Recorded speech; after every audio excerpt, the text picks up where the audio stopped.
Nyní bych vás ráda naučila techniku, která je vhodná do obtížných situací nebo do situací, kdy chceme změnit svůj postoj k tomu, co se děje. Někdy tato technika je nazývána technikou rain, déšť. Má 4 kroky: rozeznání, akceptování, inspekce a nestotožňování se.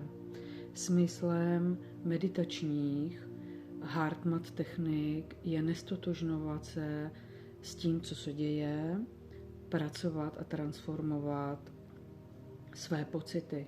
Zkrátka, když čelíme obtížným situacím, náš obvyklý postoj je přát si, aby nebyly, aby zmizely, abychom je nezažívali. Ale když se do nich ponoříme, přijmeme je jako cenný objekt zkoumání, může to změnit náš postoj k nim a paradoxně to může být prospěšné nejenom nám, ale i dané situaci, kterou řešíme. Naší první reakcí v meditaci je vždy otevřít svoji mysl dané zkušenosti. Takže tato technika je víceméně mentální a má 4 kroky: rozpoznání, akceptování, inspekci a nestotožňování se. Tak jako HeartMath techniky nám pomáhají nesplynout s danou situací. Takže pohodlně se posaďte a uvědomte si, co se nyní děje.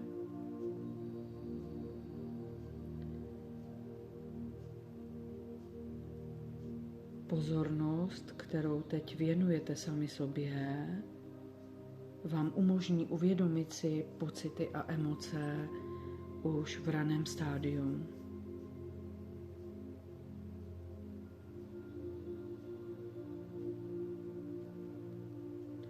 Dovolte své pozornosti zaměřit se na daný subjekt a rozpoznat, co se tam děje. Pojmenujte ho, může to být například: jsem roztržitý, ospalý, neklidný, rozlobený. Zkrátka rozeznejte, co se v tuto situaci děje.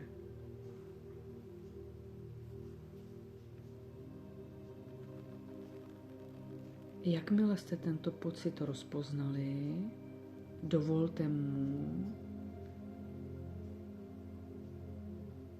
aby tam zůstal. Místo, abychom ho potlačovali nebo popírali, dovolte mu, aby existoval. Nepopírejte ho. Samozřejmě, že může dojít k tomu, že zesílí.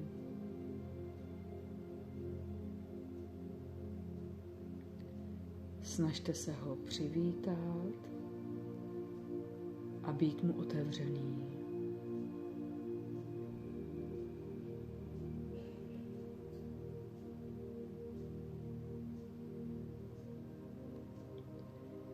Prozkoumejte tento pocit, jako by to byl jakýkoliv jiný pocit.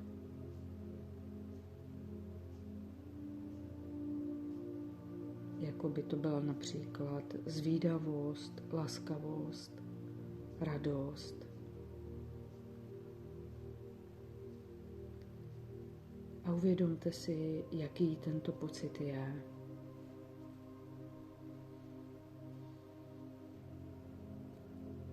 Kde v těle ho zažíváte? Kde ho vnímáte v těle nejsilněji?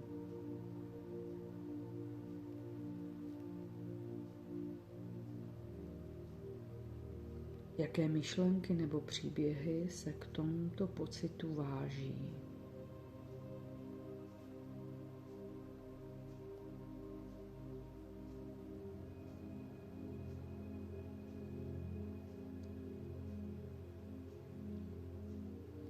jakou byste tomuto pocitu dali barvu nebo tvar.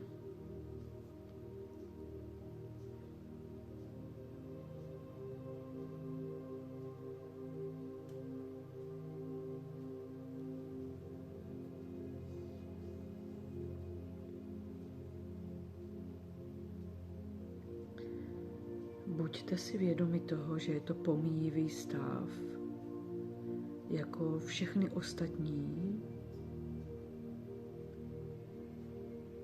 a tudíž vás nedefinuje.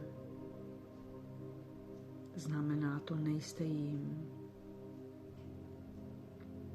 Uznejte, že mezi vámi a emocí vyvstal prostor. Vy nejste emocí, emoce není vámi.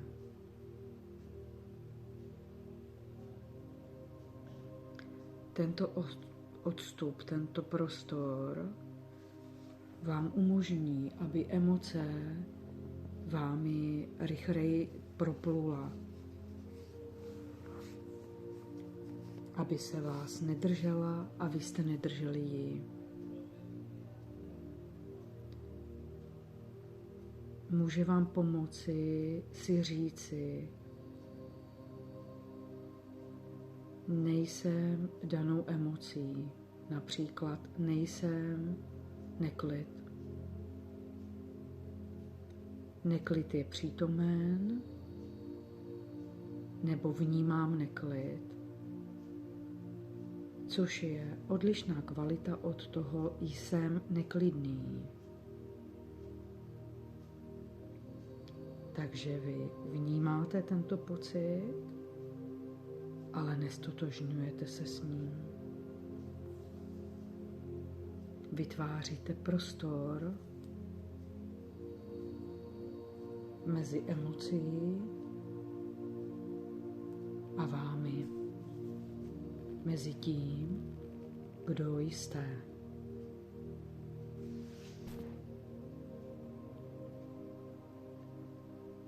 Tato technika má 4 kroky: rozeznání, přijmutí, prozkoumání a nestotožňování se. Nestotožňujeme-li se s tímto pocitem, můžeme s ním jiným způsobem nakládat.